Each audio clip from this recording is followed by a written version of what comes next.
At ito naman po ang mag-best friends, si Jubert at si Mina. Magandang hapon po, Kuya Will. Okay, Mina, ilang taong ka na? 11 po. 11 ka na. Opo. Okay, sige. Ito lang, si Jubert, yung iyong, pakilala mo, ang aking best friend. Pakilala mo, ito. Ito po ang pinakamabait ko at pinakamasipag na best friend, si Nathaniel Velasco. Binabati ko po pala yung mga taga-Brookside! Artista na ako! Jubert, ilang taong ka na? 11 po. 11. Kayo ay mag-best friends ni Mina. Kayo mag-best friends. Opo. Okay, bakit mo naman nagustuhan maging best friend si Mina? Bakit? Kasi po masipag po siya, tsaka matulungin po siya sa magulang niya. Ay, that's nice. Ikaw naman, Mina, ba't mo naman naisip si Jubert na... Masipag po siya, tapos matulungin din po siya sa bahay nila. Ah, ganon. Ano bang katangian ni Jubert na gustong-gusto mo sa kanya? Tutuwa ka. Ano po, tinutulungan niya po ako lagi sa homework. Ang mga home, aba, marunong. Aba, wow. Di ba? Ano? Oh, di ba? Nakakatuwa naman. So, Mina, ang trabaho ng tatay mo ay? Yung tatay ko po wala na po, nag-asawa na po ng iba sa Samar. Ilang kayo magkakapatid? 4 po, pangalawa po sa panganay. Ikaw. Ang nanay mo, anong ginagawa? Patay na po. Ah, patay na. Sino nag-aalaga sa inyo? Lolo at lola ko lang po. Ah, okay. That's okay. Hindi mo ba nakikita ang papa mo? Hindi na po. Pero kilala mo ang papa mo. Opo. Oh, sige, ito yung chance mo. Baka nanonood ng papa mo, no? Pa, tulungan mo naman kami pa. Hirapan na yung lolo at lola namin. Sa pag-aalaga sa amin, tulungan mo naman kami. Maawa ka naman.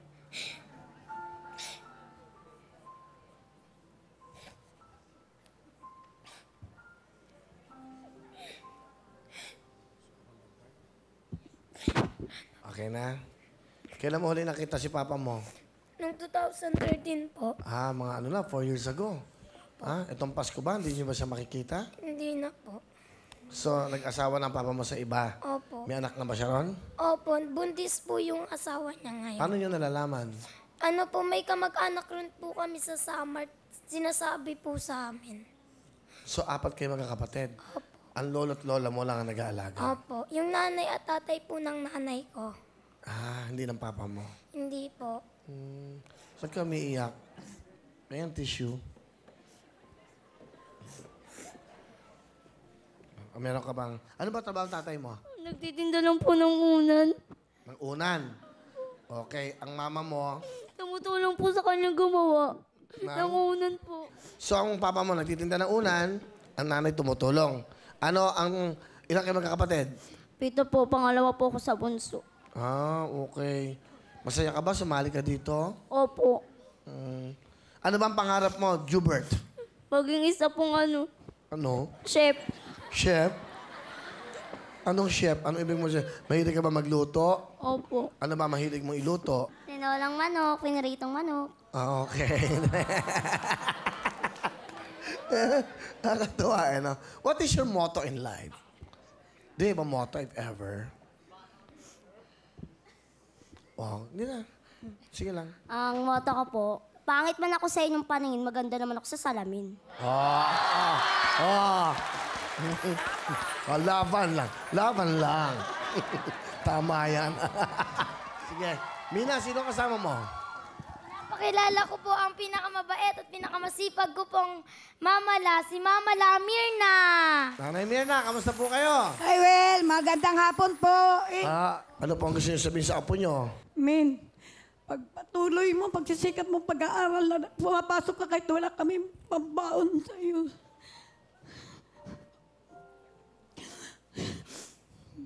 Maraming salamat, Mina, na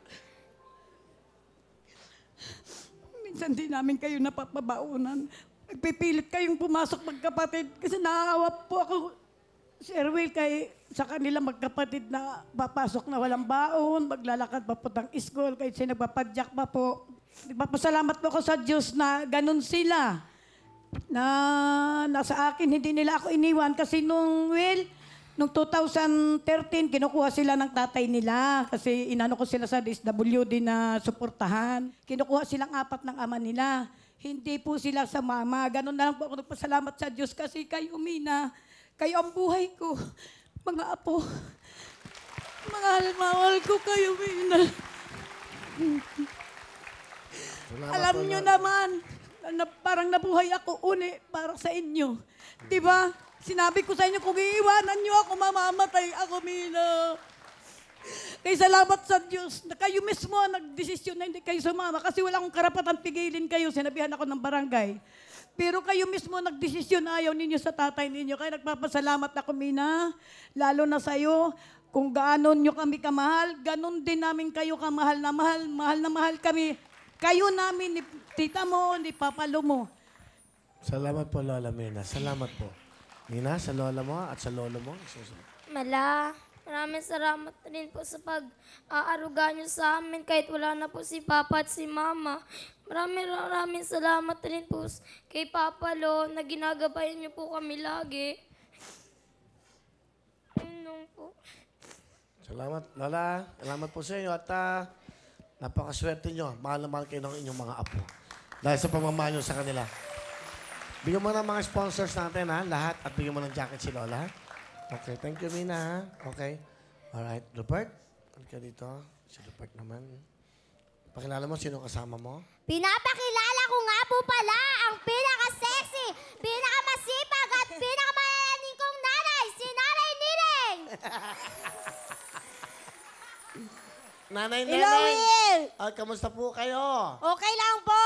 Ano po gusto niyo sabihin? Jubert, alam mo naman na yung daddy mo lang yung naghanap buhay sa atin, di ba? Kaya ang gusto namin na ayusin nyo lang yung pag-aaral nyo para sa kinabukasan nyo kasi mahirap nga tayo. Kaya lagi kong pinapaalala sa iyo na mag-aral kayong mabuti. Yun lang ang hinihiling namin sa inyo para sa kinabukasan nyo. Mahal na mahal kita, Bert. Sa mama mo?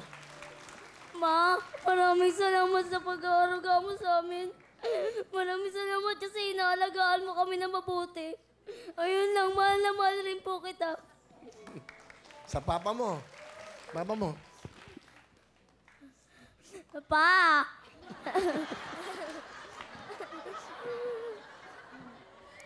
Maraming salamat kasi kahit wala kaming pambaon, gumagawa ka ng paraan para makapasok lang kami. Ayun lang. Maraming salamat. Sweet naman. 10,000. Thank you po, Kuya Will!